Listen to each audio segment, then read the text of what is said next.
Welcome top news today. Sen. Robert P. Casey Jr. DPA on Capitol Hill. Zach GibsonBloomberg News Sen. Robert P. Casey Jr., a Pennsylvania Democrat facing re-election this year in a state that narrowly voted to put Donald Trump in the White House, was the sort of senator Republicans hoped would vote against the bill to fund the government late Friday.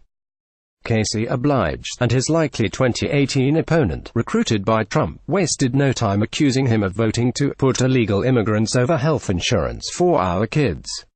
But Casey scoffed at the barb, accusing Republicans of cynically adding an extension of the children's health insurance program to the bill for political leverage, all for a spending deal that doesn't provide a long-term roadmap for military spending, the opioid crisis, or dreamers, the young immigrants brought to the United States illegally as children. They don't give a damn about these kids, Casey said. If they gave a damn, they would have gotten it done in September, or October, or November, or December. Now, suddenly, they have a newfound love for Chip. As the blame game launched following the shutdown of the U.S. government at 12:01 a.m. Saturday, it quickly and ferociously began playing out on perhaps the most contentious battlefield of the 2018 midterms, the Senate races where Democrats are seeking re-election in states that Trump won. Sen. Tom Cottonrock, Jonathan Ernst Reuters. 6 such Democrats voted against the spending bill in the Senate late Friday.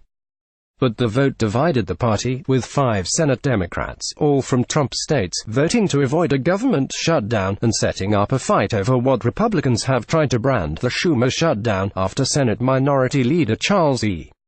Schumer DNY. At 12:38 a.m. Saturday, the National Republican Senatorial Committee sent out an email blast against Casey, whose leading opponent, Rep. Lou Barletta, is considered a top prospect for helping the GOP pick up a Senate seat.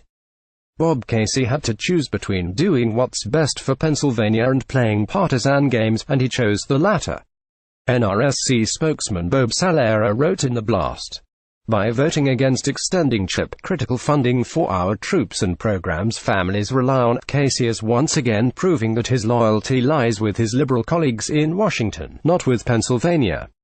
The NRSC sent a nearly identical attack against Sen. Sherrod Brown Ohio, and Debbie Stabenow Mitch, and Sen. Bill Nelson DFLA, and John Tester Demont, and Tammy Baldwin DWIs.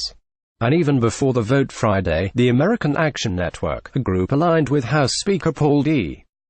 Ryan RWIs, announced a national TV ad by accusing the Pelosi liberals of jeopardizing funding for our troops and jeopardizing funding for health care for millions of American children.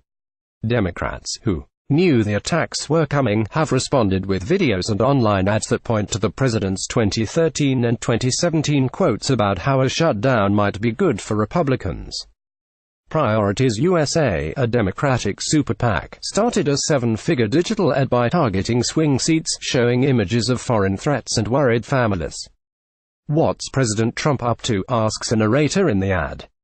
He says our country needs a good government shutdown. Yet some Democrats also quietly conceded that the impasse, if it is seen as a fight over immigration, holds risks for vulnerable senators, even if they voted to keep the government open.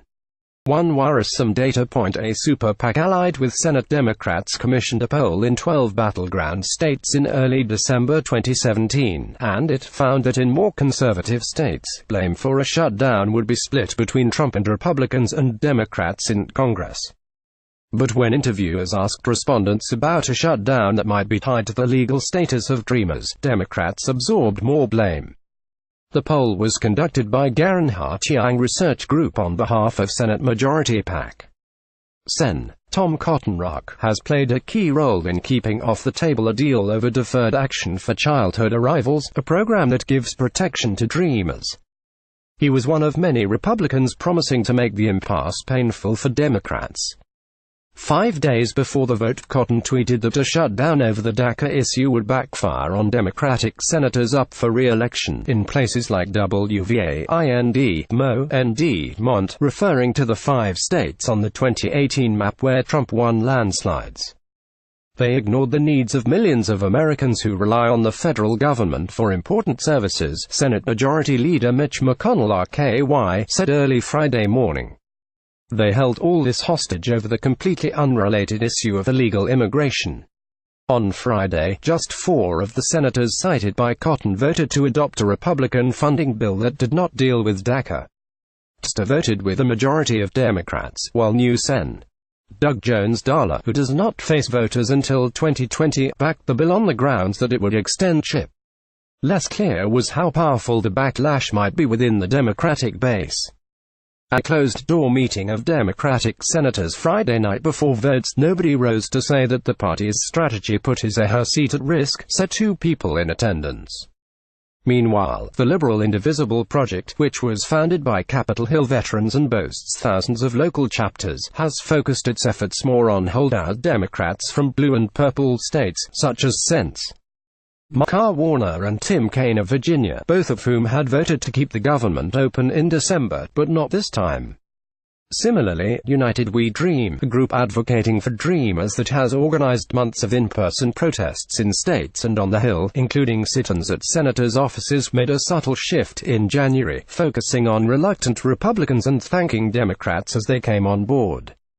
The Republicans are trying to isolate us as part of a white supremacist strategy to isolate people of color, said Grisa Martinez, Director of Advocacy and Policy at United We Dream. That's not hyperbole. We heard the vulgar language that the president used last week. Meanwhile, Democrats assembled the votes to block the House bill, with the 2018 candidates coming up with multiple reasons to join in.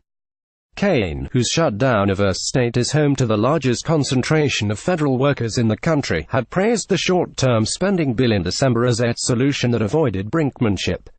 But with imminent deals on hurricane relief for DACA, he said, enough is enough.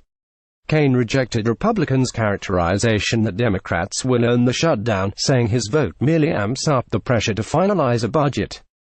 The 5 holdout Democrats, Jones, Joe Donnelly IND, Heidi Heitkamp ND, Joe Manchin 3 WVA, and Claire McCaskill Mo, did earn some enmity from liberal groups. Justice Democrats, founded in 2017 to threaten primary challenges to corporate Democrats, tweeted photos of the 5 and promised to replace them in 2018. After Donnelly announced his yes vote for the GOP bill, Jesse Meyerson, an organizer with the liberal Indiana group Hoosier Action, tweeted that in order to beat the Republicans this year he will need people who are enthusiastic enough about him to campaign for him. Yet there's little evidence that the holdout Democrats are at risk of primary defeats. Of the 4 up for re-election this year, only Manchin has an opponent who has filed a campaign finance report. As of Sept. 30, challenger Paula Jean Swearingen had $59,783 on hand, while Manchin had $4,131,896. Manchin said at least 9,000 children in West Virginia are on the verge of immediately losing the CHIP coverage, and about 50,000 in his state are covered by the program.